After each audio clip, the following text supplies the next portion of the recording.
Muy bien, buenas tardes, compañeros, buenas tardes, Jochi. Saludos. A toda la audiencia del mismo golpe, gracias por estar aquí de nuevo. Miren, para hoy yo he escogido un tema.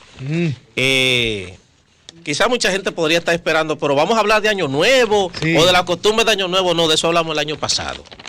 Yo hoy quise escoger un tema que quizás no está acorde con el tiempo, pero que la gente no lo ha analizado mucho.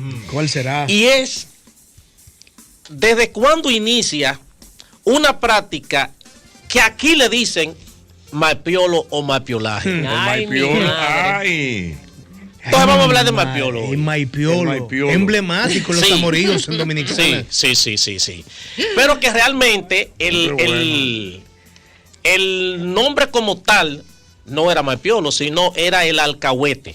Era como le llamaban. Sí. Porque, Rafael, perdóname que lo interrumpa, pero eso no viene como de madre superiora. para allá voy. Para allá voy cuando entremos al de. Porque en el alcahuete, que viene del árabe alcahuat, que significa mensajero, era un tipo que se dedicaba a buscarle mujeres casadas a los nobles. Coño, pero casadas. Sí. En ese tiempo. Sí. Entonces había un problema con eso. Por ejemplo, el emperador Justiniano expulsó a la gente que se dedicaban a eso porque el adulterio, en el código de Hammurabi, el adulterio lo que tenía era la pena de muerte. Entonces, ¿qué pasa?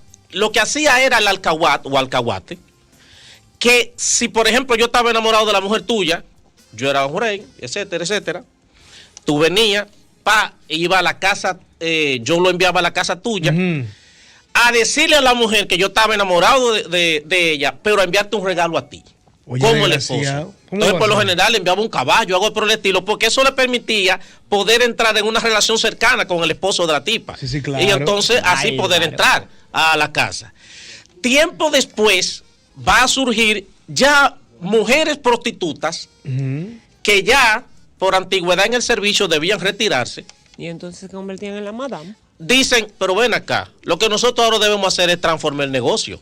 Porque si ya nadie nos busca como prostituta, nosotros tenemos experiencia para conseguirle mujeres a los que sí quieren mujeres más jóvenes. Y ahí entonces va a entrar una figura que se van a conocer como los trotaconventos. Pero ¿y qué tiene que ver un convento con eso? ¿Cómo así Porque ahí es donde voy para lo que Joche estaba diciendo. ¿Qué pasa? ¿Quiénes eran las trotaconventos? ¿Quiénes eran? Porque a los nobles y a los reyes esos tipos le tiraban a todo. Entonces en los conventos habían novicias que a ellos les interesaban. Oye. Y ellos mandaban a estas mujeres, las alcahuetas, a los conventos para que pudiesen hablar con la madre superiora, la sobornaran, miraran cuál era la necesidad que había en el convento y decirle, mire, el rey está por esta muchachita. Bien, entonces, de ahí donde viene el que le llaman malpiolo, porque lo de en latín, la madre superiora es madre priora o mater priora. Era el concepto que usaba. Entonces de ahí es que va a devenir la palabra de marpiolo o marpiola. Que nosotros decimos maipiolo, pero realmente la palabra es marpiolo por lo de madre priora, que era exactamente. Wow. Que era la madre superior del convento. Entonces, las trotaconventos tenían no solamente la función de conseguirle algún tipo de novicia al rey o al noble, sino también que si en dado caso lograban que esa muchacha decidiera casarse con ese rey o ese noble, también tenían la función de llevarla a la iglesia el día que se iban a casar, por si en dado caso la muchacha se devolvía. Entonces, aquí yo tengo cuáles eran las características de una convento o alcahueta o malpiola, como nosotros le llamamos hoy en día. En primer lugar, tenía que ser una mujer ya de avanzada edad. Y que vaya a iglesias y ande con rosario. Sí, porque pasaba desapercibida. Claro, porque por ejemplo, para ir a un convento, la tipa, una señora mayor, con su rosario y cosas, pasaba por desapercibida, porque que vaya de que Irina, a no ser. No, pero aplica. Él iba a hacer esa pregunta ahora mismo. Sí, no. Si eso podía ser algo empíricamente, de que desde chiquita tú seas malpiolo. Ningún hombre que se respete a hacerte una amiga como tú a su mujer. Ninguno. Entonces, era una mujer adulta, ya de edad avanzada, para que también pasara, no solo como rezadora, sino también como consejera de la novicia. Segundo, Tenía también que fuese una mujer que supiera de calle.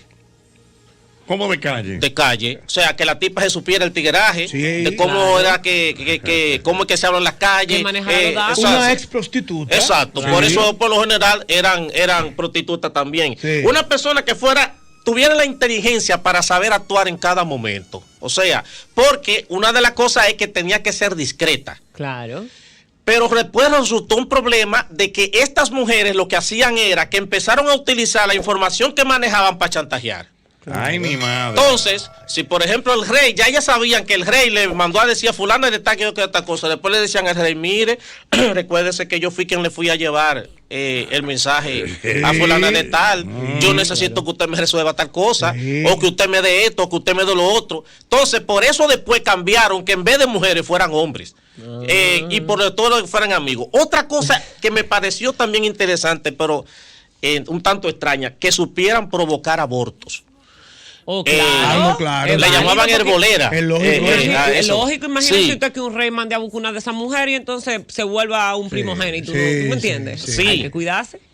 También, bueno, ya dijimos que fuera discreta, que fuera confidente. Otra cosa era que tuviera la capacidad de hacer virgos. Me explico. Le llamaban Virgo al himen de la mujer. Entonces, ella tenía la capacidad para venderle como señorita, como virgen, a una muchacha que ya tenía amperaje. Ey, pero yo no sabía que eso se hacía. Todavía se hace eso. Pero ¿y cómo? Sí, ¿Cuándo? sí, claro. Pásame, ahorita hablamos. Eso lo Sí, venden en la dato. farmacia. Ok. Bueno, la manera en cómo lo hacían no tanto... era una persona también, tenía sabiduría, manejaba bien el arte del engaño. Sí. Y todos los aspectos de su personalidad tenían que ver con la astucia, con la mentira, con la audacia y otra cosa. ¿Qué pasó? Que supieran de brujería. También. pero ven, sí. No, pero eran También. completas. No eran completas. No, porque te Porque, vendían y te ponían a cargar los cuartos. ¿Cómo? De las que te venden y te ponen a cargar los Sí, cuartos. ¿Pero sí, qué sí, sí. mujer era esa? No, porque tenía que saber de todo eso un poco. Entonces, hay algunas que fueron muy famosas. Por ejemplo, en la obra literaria Pampilus, de Ovidio, ahí narra la historia de una alcahueta que buscaba la ayuda de una alcahueta llamada Galatea. Otra es Urraca, que es en el libro Buen Amador. de Juan Ruiz. Exacto. El Cipreste de Ista, el de Buen Amor, o el libro El Buen Amor se llama el libro del Buen Amor. del de Buen Juan Amor. Ru- Ahí Juan estaba Ruiz. Urraca, se llamaba también la alcahueta, y la más famosa de todas, que era la Celestina, de Fernando de Rojas, que realmente fue una obra que en un primer momento Fernando de Rojas encontró algunos capítulos La escritos. Celestina o la tragicomedia de Calixto. De Calixto y Melibea. Entonces, porque Fernando de Rojas encontró un par de capítulos de esa obra, realmente era una comedia en un primer momento, pero él la convirtió en una tragicomedia, porque al final de esa obra muere todo el mundo. Pero la más famosa ha sido esa, la Celestina, y por eso empezaron a llamarle Celestinas también a las alcahuetas. Pero el nombre real era alcahueta. Se le llamó entonces lo de Malpiola por donde la madre priora, que era donde cuando se convirtieron en las trotaconventos, era como le llamaban. Acotará también Rafael que la Celestina, esta tragicomedia, Sí. fue prohibida en el 1792 por su contenido amoroso, que en ese momento se entendía que era prohibido. Sí, eso era bueno, entonces tenía otro punto un tanto también breve, y es que aquí siempre los 25 de diciembre lo declaran como el día de los calentados, de la comida calentada. Sí, sí, claro que sí. Sí. Y yo no sé por qué sabe mejor el calentado que la comida. ¿Cuál es la razón del calentado? Resulta que de hecho en Colombia hay restaurantes que ya están ofreciendo el calentado. ¿Cómo va a ser? La comida calentada. Oye. Eso. La razón del calentado viene, Jochi, sobre todo en Colombia existe lo que le llaman la cultura paisa. Los paisas son esta gente que tienen influencias, sobre todo de las tres culturas que a nosotros nos colonizaron. Y ocurrió un tiempo de gran necesidad, que fue lo que, por ejemplo, aquí en la historia dominicana se conoce como el sitiado. España no estaba surtiendo de nada ninguna de sus colonias. A nosotros el dinero que nos llegaba era desde México, nos lo enviaban era 1 y 2 veces al año, y aquí se estaba pasando hambre. Tanto así que la gente entendió que nada de la comida se podía desperdiciar. Y lo que hacían era, se comía 2 veces al día. El desayuno era la comida y la comida era la cena. Y lo que quedaba entonces se guardaba para calentarse al día siguiente. Entonces de ahí empezó la costumbre de recalentar la comida.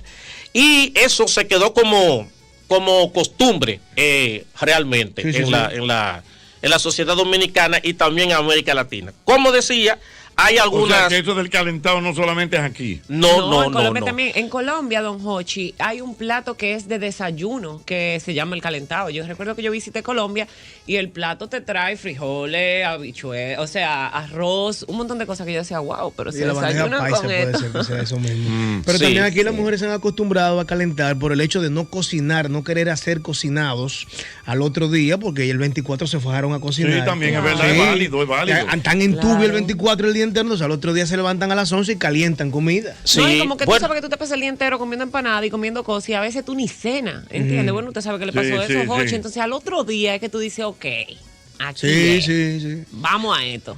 se recomienda que se recaliente una sola vez, que no se ¿Por recaliente qué? la comida más de una vez. ¿Y por qué? No, porque entonces también puede crearle eso, una bacteria. Sí, pierde. Atención, Agapito. Sí, aparte de que pierde propiedad, pierde sabor, también hay una bacteria que puede terminar afectando. ¿Tú sabes cuál es muy peligrosa? La ensalada rusa. Esa sí, Sí. tiene muchas bacterias, sí. Y es mejor calentarlo en el caldero que calentarlo en el microondas. Sí. La maquinilla. Dicen Sí. entonces que si lo haces en el microondas, como el microondas lo que hace es que te va como calentando por parte, lo que se recomienda es que una vez tú la pusiste por un tiempo, la saques, la muevas y la vuelvas a poner en el microondas por otro tiempo más Ah, no, pero parecido mejor a yo eso. cocino otra vez entonces. Dios mío. Eso Muchas era. Gracias, mi querido Rafael. Bien, como la gente siempre. que nos siga ahí en Aprendo con Rafael Aló, en Instagram. buenas. ¿Sabes Muy si bien, alguna